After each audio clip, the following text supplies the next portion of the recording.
whenever you are holding this organ, you have to know which is the upper side, which is the lower side, and which is the anterior, which is posterior, and medial, lateral accordingly. This is a central structure, so you don't have to worry about medial and lateral structures. So above is the fundus, below is the cervix. So this is the fundus end, this is the cervix end. Now anterior and posterior is identified by the presence of the ovary and the fallopian tube. They are present on the posterior side. So the ovary, which is this one, right side, left side ovary, that you have to identify, they are on the posterior side of the uterus, and the fallopian tube will be likewise. So you have to place this ovary and the fallopian tube toward the posterior side. So that makes this particular anterior side or anterior surface. This one is posterior surface, posterior one. Now once you have this particular ovary, you will see that this is an oval structure. Now this particular ovary is anchored to the side of this uterus, or angle of the uterus, or the parametrial side, or the side body of the uterus, by a ligament which I am holding. This ligament we call them as ovarian ligament. Now from the ovary there is a broad ligament sheet or a peritoneal sheet which runs to the lateral pelvic wall. We call that particular lateral pelvic wall sheet, which is folding on the broad ligament sheet, we call them a suspensory ligament of ovary. So there are two different things are there. One we call them as ovarian ligament, other is we call them as suspensory ligament of ovary. Now the suspensory ligament of ovary is a peritoneal fold. That means we have the broad ligament, similar kind of thing. The suspensory ligament is from this ovary to the lateral wall of the pelvis or pelvic wall. It is falling on right side and left side accordingly. An ovarian ligament, which is this one, is an embryological remnant. We call them as Gubernaculum of ovary. Now Gubernaculum of ovary is an embryological fibrous structure which helps this ovary or the gonad to shrink in size or go down below, or descent of the ovary or gonad structure goes on there. So this ovarian ligament is fundamentally different than that of suspensory ligament. The suspensory ligament holds this neurovascular structure. That means the ovarian vessels and the nerves, which is and lymphatics along with, runs through the suspensory ligament, which you cannot see. But when this particular suspensory ligament is there, that means you are seeing in cadaver. Alright. Now this ovary is on the posterior side, and this fallopian tube is also on the posterior side. Now anterior structure that is need to be identified out here is this one. We call them as round ligament. So this cut structure that we are seeing in the front, we call them as round ligament. This is another round ligament. It's a kind of like a fibrous tendinous structure which is running from here. So this ovarian ligament and the round ligament, they are derived from the same source. They are coming from this Gubernaculum ovary, which is a fibrous tissue branch which is embryologically present, and that particular fibrous embryological branch shrinks in size and eventually makes this particular ovarian ligament. Then it forms this round ligament. The round ligament runs into the inguinal canal through this superficial ring, deep ring and inguinal canal, and split into 4 or 5 fragments and anchors into the skin of this, like a female external genitals. So that's Gubernaculum and fate of the Gubernaculum. That is what you have to know. But anyways, so these 3 structures that you have to keep in mind related to this particular structural identification or anatomical identifications of this female reproductive thing. Round ligament, cut end, which you are seeing here, should be placed anteriorly, and ovarian ligament should be placed posteriorly. Along with this particular round ligament, and in between this round ligament and the ovarian ligament is placed here is the fallopian tube. So fallopian tube is the tube which is communicating with this particular lateral peritoneal wall to the ovary to the uterus or cavity of the uterus. It has got parts like fimbriatic part, then we have parts of the fallopian tube, infundibulum, ampulla, isthmus and intermural part. So out of that, the ampulla is the widest and the broadest part, where we have this particular like fertilization takes place. If that fertilized ovum do not move, implant in there, we call them as ectopic or tubal pregnancy, which has a high rate of like rupture sequence or threat. If it ruptures, it can lead to a deadly problem. So that particular parts that we have to know. So this sequence of the structure, anterior to posterior, they are all covered by this peritoneal fold. We call them as broad ligament. The parts of the subdivisions of the broad ligament, that also you have to know. Like it's a covering that part which is covering the salpinx, we call them as mesosalpinx. Covering the sides of the ovary, we call them as mesovarium. By the sides of this particular uterus, So we call them as mesometrium, right? So these are the three different parts of this particular broad ligament are there. And the content of the broad ligament that you have to know. That means what leaves or what structure lies in there. What structure lies in there? That structure which is you are seeing here, anterior to posterior. Number one, anterior one, round ligament. Then number two is the fallopian tube. Number three is the ovarian ligament, which is different from suspensory ligament of ovary. Suspensory ligament of ovary, nothing but the broad ligament which you are seeing here fanning out and forms a suspensory part. So this ovarian ligament holds this ovary with this uterus. Suspensory ligament holds this ovary with the lateral pelvic wall. See the difference? From here to here, we call them as ovarian ligament. From ovary to the lateral pelvic wall, suspensory ligament. The ovarian vessels, that means ovarian artery, veins, runs through the suspensory ligament of ovary and eventually reach to the ovary. Clear? So neurovascular structure is present on the suspensory ligament of ovary. But this one, we call them as ovarian ligament, is just cord-like structure, nothing in there. It's a solid fibrous structure. Where from this ovarian ligament is coming? Is coming from Gubernaculum, Gubernaculum ovari, which is an embryological tissue, embryological fibrous strand. That much is enough for us. Now, with this knowledge, it helps us to identify the anterior and posterior part. This part is anterior, this part of posterior. Easy to identify this by the ovary. You have to place it on the back side, this side in the front side. Once you have this identified this, then identify the round ligament, fallopian tube, ovarian ligament, ovary, and parts of this which you call them as suspensory ligament, which is lying there. And everything is covered by a membrane, peritoneum, double layer. We call them as the broad ligament, which has got three parts that you have mentioned. The content of the broad ligament is these structures 1, 2, 3. Along with that, the blood vessels which is present in it. What blood vessels could be present? The ovary reached with the blood vessels, ovarian vessels. What other arterial structure could be there? The supply to this uterus. That means the uterine artery. That means uterine vessels will be a content of it. Lymphatics, which is related to it, would be a part of it. Nerve supply, which is related to part of it. Embryological remnant as well was a or remains as a content of the broad ligament. So broad ligament is an exam short note that we have to know, and the sequence of the structure that is present anterior to posterior in amongst these three you have to know very precisely. Round ligament, fallopian tube. Now why we are emphasizing it? This matters because we have to do surgical interventions of this organ. So unless you know the sequence, you cannot grasp the organ if you are going to operate on it. So you have to know the sequence, how they are present anterior to posterior, right? If you have to remove this one, the uterus, for any surgical purpose, you have to know what you are dealing with anterior to posterior. Clear? Now, coming to this particular part, anterior one and posterior one, once you have divided, these parts of this uterus is that having upper part, we call them as fundus. Then we have the body, then we have the cervix. Now this fundus, how much is fundus and how much is the uterine body? We have the fallopian tube. See that? It's coming from right side, left side. It pierces it and penetrates this particular uterus. The portion of this uterine tissue which is above the opening of the fallopian tube, we call them as fundus. Getting it what I am trying to say? So from right side and left side, the fallopian tube is coming. So you join these two opening of the fallopian tube, right and left, join there with a straight line. The tissue above that, we call them as fundus.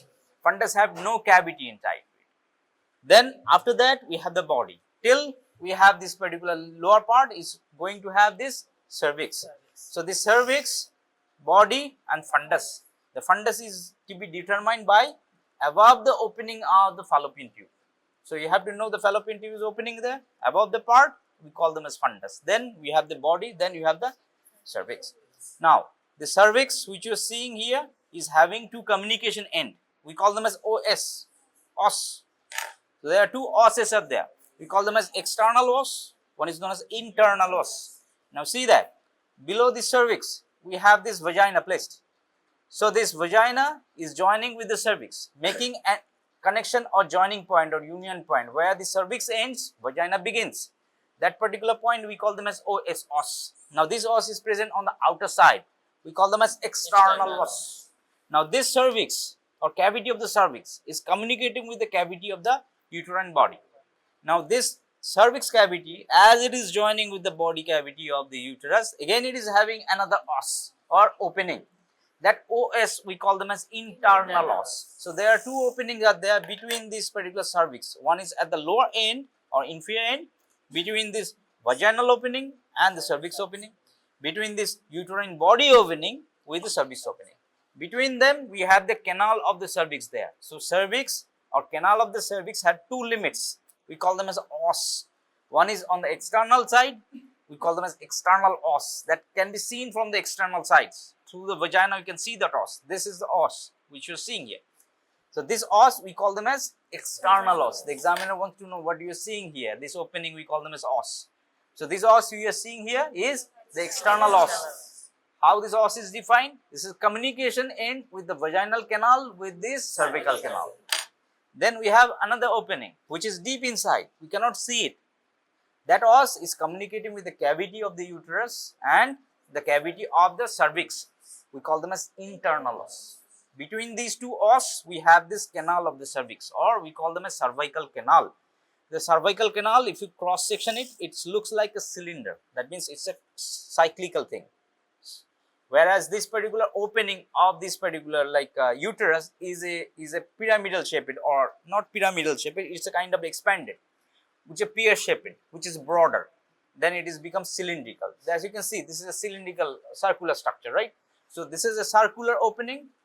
Above here is a kind of wide opening. We call them as like a little bit wide and pear shaped opening there in the cavity of it. Now apart from that, this particular uterus have got two bends.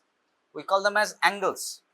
So we call these angles between vagina with the cervix and the body with the cervix. We call them as anteflexion and anteversion. So there are two natural bends that this particular organ is having with two parts of it. With the vagina and the cervix, we have a bend or angle.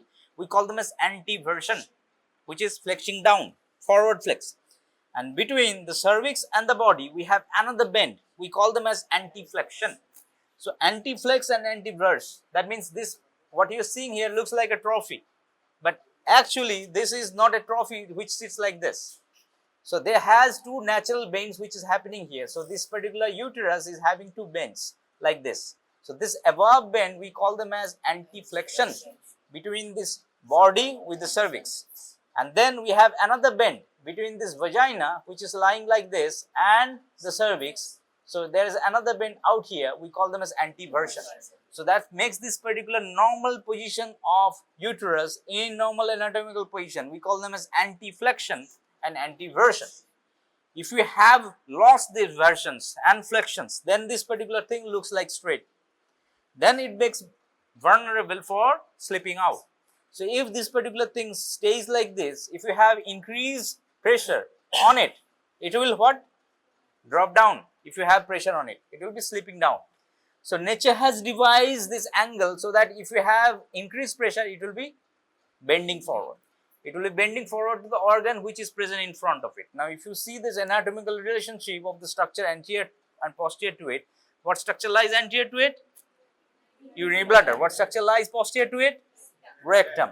So this particular structure is lying on the superior surface of the urinary bladder. So it is resting on the bladder. So whenever there is increased pressure rise of the intra-abdominal content, that means when you are coughing, sneezing, defecating, urinating, we have a natural intra-abdominal pressure rise. So that intra-abdominal pressure rise is transmitted into this organ. So if it is pressured down, it will be slipping out. If it is not angled out, what angle it naturally has? Anteflexion and anteversion. There are two bends are there to accommodate the pressure rise. So that particular natural pressure rise will be vectored out. You know the physics? Like if you put a pressure, it will be vectored out with the angles. So that pressure will be vectored out if you have increased abdominal pressure, which is naturally occurring over here. That happens to occur as a natural barrier for keeping this particular uterus in position. We call them as supports of the uterus. You learn that in theory, right? Supports of the uterus, active support, passive support. The support that is given by this levator ani, which is a kind of muscle fold which is present.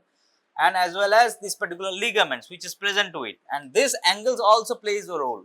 This vectors out the increased abdominal pressure. If you press it, it will be pressing on the urinary bladder. So it is buffered the pressure that is being created naturally every day, walking, coughing, sneezing, defecating every time. So these things is preventing this slippage out of the uterus into the vaginal tract and coming out of it. We call them as prolapse of the uterus. If this thing slips out of the vaginal tract, we call them as prolapse. Prolapse of the uterus. That means this is what is prolapsing in the vaginal tract and slipping out of it, getting out of it. So this condition we call them as prolapse of the uterus, and that can be varied based on how severe they are. Grade 1, grade 2, grade 3 likewise. But you have to understand what do you mean by prolapse of the uterus. This particular organ is getting into the vaginal tract, having this particular curvature lost and weakness of the active support lost. So it is slipping out, going to the vaginal tract. Normally it is sitting on vaginal tract. So this is how vagina is placed, with an anteversion and anteflexion like this. So if things become straight, they become straight line. It will be falling on the vaginal tract and will be slipping out. Then we call them as the prolapse of the uterus. That means fundus body along with this particular parametrial, this structure organ, we call them as parametrial structures. So this is what you have to know. Now, whenever you are holding this organ anatomically during examination, that you have to keep in mind anterior and posterior. You have to know parts of the uterus, fundus body and the cervix, that you have to know. Now then, when you have identified anterior and posterior, you have to say that how have you identified? By the presence of this ovary on the back side, fallopian tube on the back side, round ligament in the front side. So anterior to posterior, we have the round ligament, fallopian tube, ovarian ligament and ovary on the back side. That makes this is a posterior part or posterior surface. This is the anterior surface. This is superior by the fundus. This is inferior by the cervix. Cervix having opening here, we call them as os, or there are two types of os are there. Wait for it. Wait for it. Don't say that os all of internal or external. They are os. Then they let them ask it, like what kind of osses are there? What are the different types of osses? Then you utter it like internal or sort. Then they will say what is internal os. Then you say that what is internal os. Then you say what is external os. Then you say about external os. All right. Wait for it. So whenever you are holding this organ anatomically, this is that means that anteflexion and anteversion has to be created, which is not present in here. So that's what you have to intend to create. So whenever you're holding it, hold it in the midline with the two thumbs on the back like this. Try to press and make an angle like this. So the moment you try to bend it, the examiner say, hey, why you are pressing it? You say that no, I am not pressing it. It will be breaking. It will be like a destroyed if you are just like a pressing it. If it will be like a damaged if you are pressing it. No, you will say no. I am intending to create a angle in here. What angle? Then you say that anteflexion, anteversion. What angle you are making out here is anteflexion. Then what is anteflexion? What is the use of anteflexion? That's how this examination should roll on, right? So that you are trying to create, try to make a bend, but actual bend you cannot achieve it because it's already straightened out, fixed and very rigid. So try to make a bend. Or they ask you if it is lying this straight like this, when you say it looks like mushroom, right? Like atom bomb had dropped and it is mushrooming out. So this is what you are saying that no, not actually like this, but it is actually in a normal condition, it's a bending. How this particular bend is created, that's what you have to mention it out. Clear? Now coming to the blood supply, this organ is supplied by blood supply. Primary supply is through the uterine artery. Where from uterine artery coming is internal iliac artery, anterior division branch. How this artery is coming? It is coming from below. That means iliac artery is coming over here. From this here it is coming up. So the uterine artery is coming on the sides of it, then climbing it and supplying the branch to it. Coming to the sides of this particular broad ligament, parametrium, and they are going into this particular region and supplying it. So uterine artery is a prime source. Other than uterine artery, this ovary, which is giving the branch, we call them as ovarian artery. So ovarian artery branch also supplies this towards the anastomotic branches. So uterus have got two blood sources, uterine artery and anastomotic branch from the ovarian artery. Likewise, the ovary have got dual blood source. It has blood source prime from the ovarian artery. Where from ovarian artery is coming directly from the anterior abdominal aorta. Other source of the ovarian artery is that the anastomotic branch of the uterine artery which is supplying. Coming to this uterus, coming to this uterine tube. The uterine tube is also dual supplied. Same is uterine artery and ovarian artery. They are supplying anastomotically both of them, right-wise, right? So these are the two blood sources that you have to keep in mind. Other than this, you have to know about this particular peritoneal relation, anterior and posterior. That means we have the bladder, on back side we have the rectum. Between them we have folds of peritoneum. Between the rectum and the uterus we have recto-uterine pouch, which is a folding, which is covering this particular organ, peritoneal. In theory you have learned. In anteriorly we have similar thing. From this fundus it is dropping on the superior surface of the bladder, making a deep ear. We call them as uterovesical pouch. So the two pouches are there, which is making a peritoneal relationship on the anterior and posterior side of it. Side we have the broad ligament. Parts of broad ligament that we have mentioned, whatever is content of it. Besides this 1, 2, 3, we have the neurovascular structure. Uterine artery, ovarian artery, anastomotic branches which is supplying to it, nerves, lymphatics, developmental remnants, we call them as epifuron, upofurons, parafurons. Those are like embryological remnants, they may be present as a content of it. So this is what you have to keep in mind whenever you are seeing this. Similar to that, we have a cut sections of this uterus that is exposing the cavity of it. Gently open it. So this is again following the same rule. Ovary in the back side, you have to identify the ovary. That means this is a posterior side, this is anterior side. This structure is open from the posterior side. So this structure is open on the posterior side, you see the cavity of it. So this particular structure is opening the cavity of this particular uterus. You see that this particular thing, which is opening of the fallopian tube, right and left fallopian tube is opening in the cavity of the uterus. This is the uterine cavity. This is broad pear-shaped structure. Then which is going into this particular canal structure. We call them as cervix or cervical canal. So between the body in here, we have os here. We call them as internal os. Likewise, we have os here. We call them external os. The cervix ends in here like this. We call them as lips of the cervix. So this cervical lips, anterior lip, posterior lip. And after this, we have the vagina. Vagina have got two walls of this. Anterior vaginal wall, posterior vaginal wall. Anterior posterior vaginal wall makes the circular contributions like this. It holds like organ like this. Between them, we have a space or pouch. We call them as fornix. So this fornix is a blind pouch of the vaginal upper end, which is anchoring to the cervix like this. So this cervix, which is joining with the vagina, make a blind pouch here. We call them as fornix. There are 4 fornix are there. Anterior fornix, posterior fornix, and right and left lateral fornix. 2 on the right, left, 1 anterior, 1 posterior. Out of these 4, posterior is the deepest one because the posterior vaginal wall is the longer wall than the anterior wall. So vaginal wall is not uniform like this. So the anterior wall is shorter, posterior one is bigger. So that makes this particular fornix, which is ending like this, into bigger one. This fornix we call them as posterior fornix. This fornix we call them as anterior fornix. Anterior fornix is shallow, posterior fornix is deep. Posterior to the posterior fornix out here on the back side we have this rectum and this particular area which is known as pouch of Douglas present to it. So which is relationship of the fornix sometimes or posterior fornix.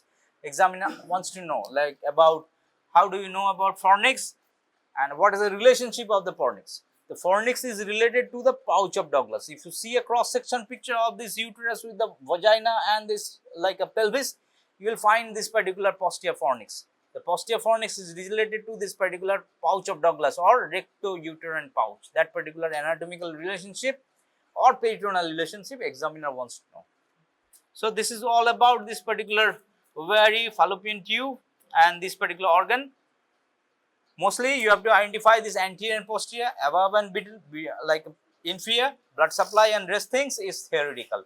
Remember this, the broad ligament structure that I have mentioned. That is the thing that examiner start the examination with, which call them as the content of the broad ligament, which is present anterior to posterior. That you cannot forget before you coming to examination. Most anterior will be round ligament, fallopian tube and ovarian ligament. Remember this round ligament and this particular ovarian ligament, they are same thing. So they are remnant of the Gubernaculum. So this particular ovarian ligament runs to these poles of this ovary, then goes anterior to it, the uterus. From the uterus, it goes to this particular deep ring, inguinal canal, superficial ring, and split into fragments. They run in a way. Learn about the supports of the uterus, active support and the passive support of it, and the normal position of the uterus. How the normal uterus is present? It's not straight. It is angled out. we call them as antiflexed and antivert. So it is bending down, stooping down, arm extended and the back side. Ovary is on the back side. Fimbria, it's catching this ovary on a pole and it is on the back side. And ovary itself is dipping on the superior surface of the bladder whenever you have increased abdominal pressure. That angle helping this uterus out to bifurcate or to vector out the increased intra-abdominal pressure naturally. Alright, and rest of the supports of the uterus, you want to know the ligaments of the uterus, the transverse ligament, matinode ligament, the cervical ligament, which are present to it.